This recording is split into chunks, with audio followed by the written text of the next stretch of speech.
Hey, how y'all doing? Back again, another episode of It Factor. As always, I'm your host, Jasmine Robinson. And today we have someone special. Go ahead and introduce yourself.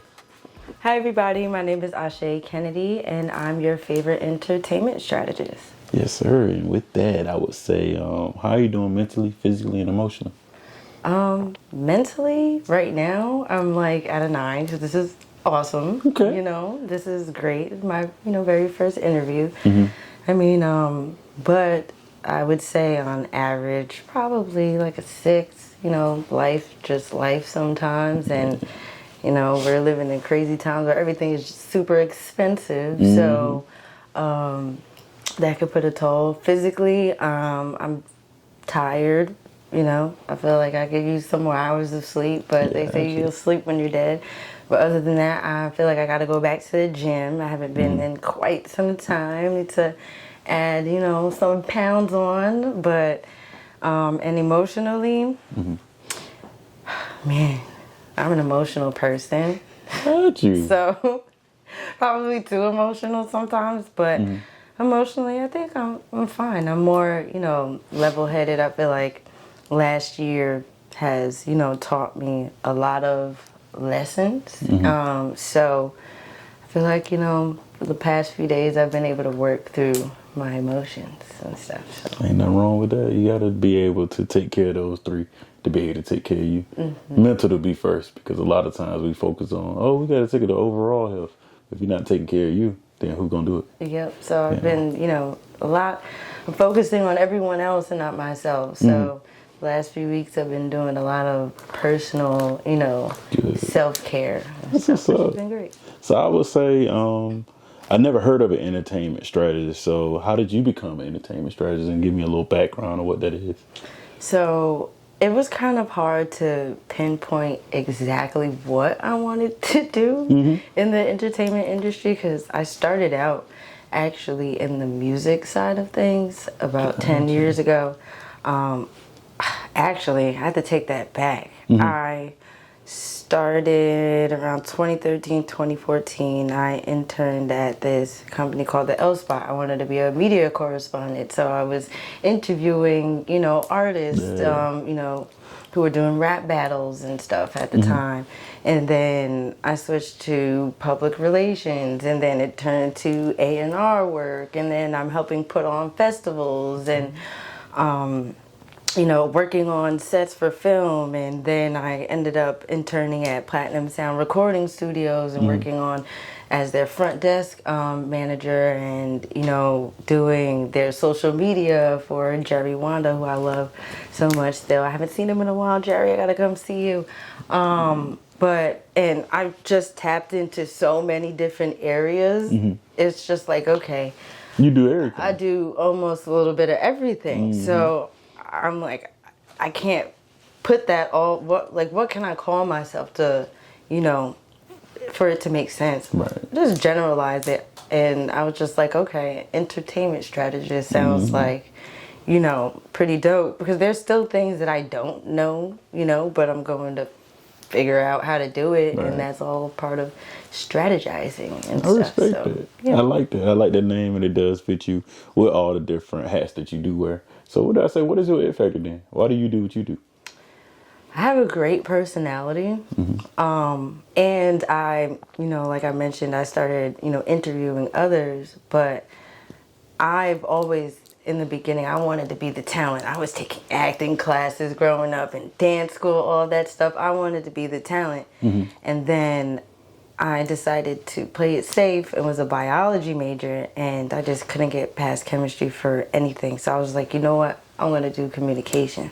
Gotcha. So I would say like my It Factor is my personality because I can blend and mesh and, every different role that I, have, and people love working with me, and I love working with, different kinds of people in different areas, So it's been a pretty cool ride, because who would have thought that I, would have ended up in the sports, side of entertainment. That came out of the blue, which was, pretty dope. So I would say like my It Factor is my personality, but also like my perseverance and, that hustle. I've always like kept elevating and growing. Like I have 2 master's degrees. So it's like I just don't stop. I never quit. So. That's what's up. So what made you go get them 2 master's degrees? Like when you did undergrad, you said I'm gonna go back to school again. So how did it like transpire? How did you want to do that when it came to education? Well, part of it was that you also get more time to pay back your student loans from undergrad. So I was like, okay, I have 2 years to not think about that, but I didn't think about the extra 2 years of money I was adding on to that bill too. But I was like, you know what, this is for the greater good. I've always wanted to challenge myself, and I was actually the first person in my family to have like, you know, a master's on my mom's side, I believe. No disrespect to any family members who have one, and I just don't know it. But I know on my dad's side, my cousin Brittany has one too. But it's just like, you know, I was like, you know, I want to get my master's degree. I want to make my mom, you know, proud. I want to make, you know, everyone, you know, happy. And of course myself, and just push myself. And I just always loved school. So I just went for it.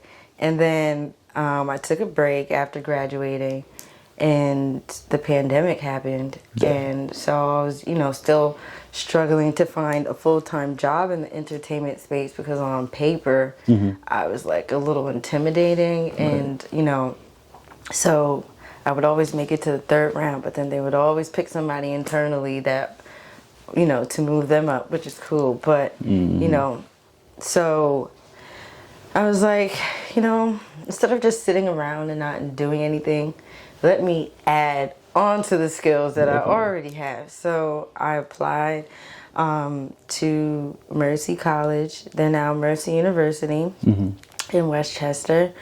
And they accepted me with a fast track. And the crazy thing is, I don't have a business background. So to be accepted to a graduate program without the background, which is normally a requirement, but I've had good grades. Your girl got like a 3.8 GPA for her first master. So Excuse me, like, okay. I know. So I was just like, they just like, oh, you're good for the fast track. And I did, it took me, a year and a half to complete that degree. So I got my MBA in marketing. So technically, I have my bachelor's degree in media and communication arts with a minor in art and entertainment management. I have my master's degree in media and communication arts, and I have my MBA in marketing. Okay. So you just educated. I like that. I would love to get my PhD, but I feel like I just want to, you know, take a little break. You know, maybe start a family first, and then when they're old enough, I'll bounce back. Yeah, definitely. So what I would say, what have been some of your monumental moments, like working as an entertainment strategist, and like some of your favorite moments from the beginning to even now?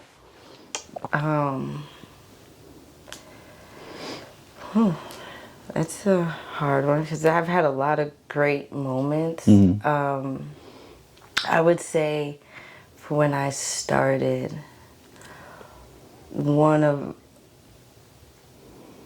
I got to meet Dionne Warwick. Oh, okay. Yeah, she's like the sweetest lady ever. When I interned at Platinum Sound in Manhattan, and that was like, I was just like, oh my God, you know, I met an icon. I got to meet Lauryn Hill out here in Atlanta. That's dope. But I would say,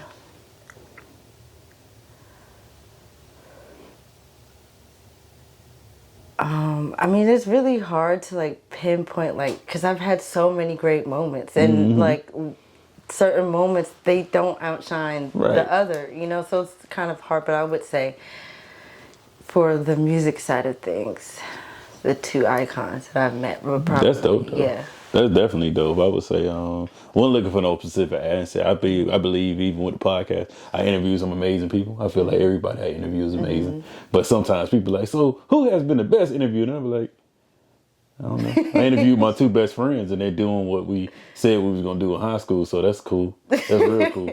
You know, that's way better than a Chris Paul. I don't know Chris Paul like that. I just happened to get the interview. You know, so I would say also, how was it working for someone like a Cam Newton? So, how was it setting up those things and different things like that? It was really, really fun. you know, he has great energy, and that's what, you know, is really dope. And he's like a older brother, you know, he gets that older brother vibe. So, and, you know, him being unapologetically him, you know, allowed me to also be unapologetically myself as well, you know. So it was, you know, working with Cam was it was great. That's dope. That's dope. So, like, do you have any short-term, long-term goals? We ain't even just saying for this year, just in general for yourself. Yes, short-term goal, I am launching my own business. Okay. You know, you guys will get the details on that soon. So I'm really excited for that. I have, you know, some projects coming up with other talent.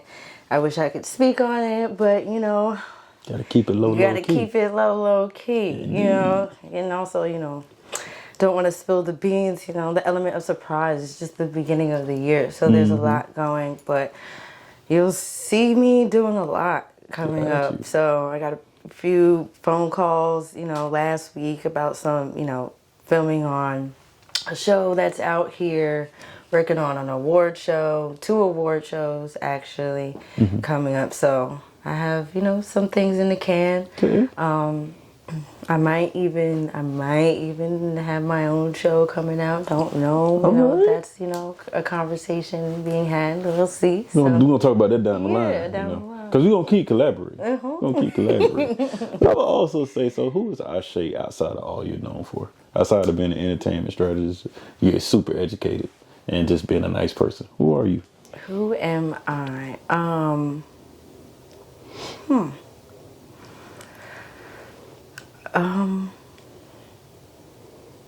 Wow. Who am I?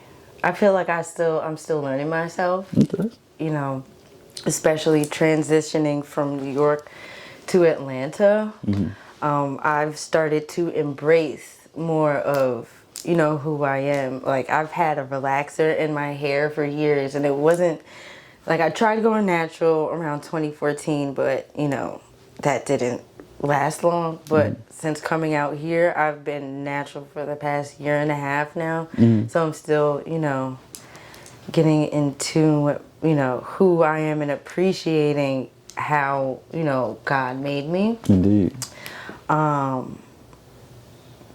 But, oh my God, what's the question again? So I said,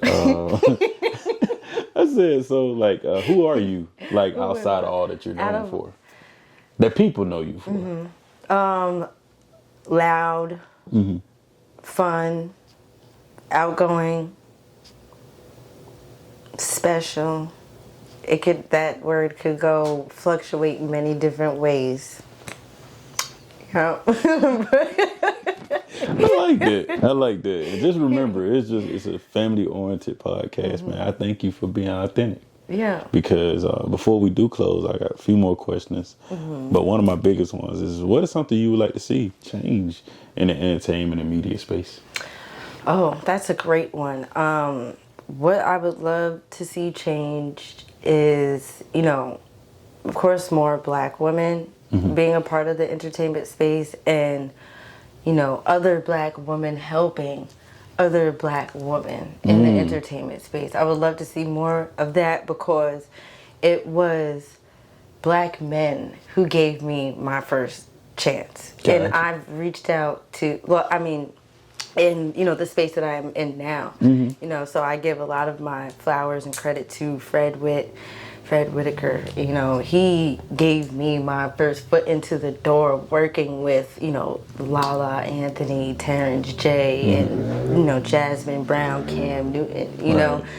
So I would love to help other younger Black women, you know, get into the same spaces that I, you know, was thankfully, you know, able to get into, because I've reached out to so many, you know, Black women in power in this space, and they, oh, thank you so much, exchange contacts, and I've never heard from them again. Yeah. So, you know, that kind of like broke my heart. Like, why are we not helping more of us, you know? Like, you know, whether male or female at that, you know, I just want to see more of us succeeding in this space, you know, being paid better in this space.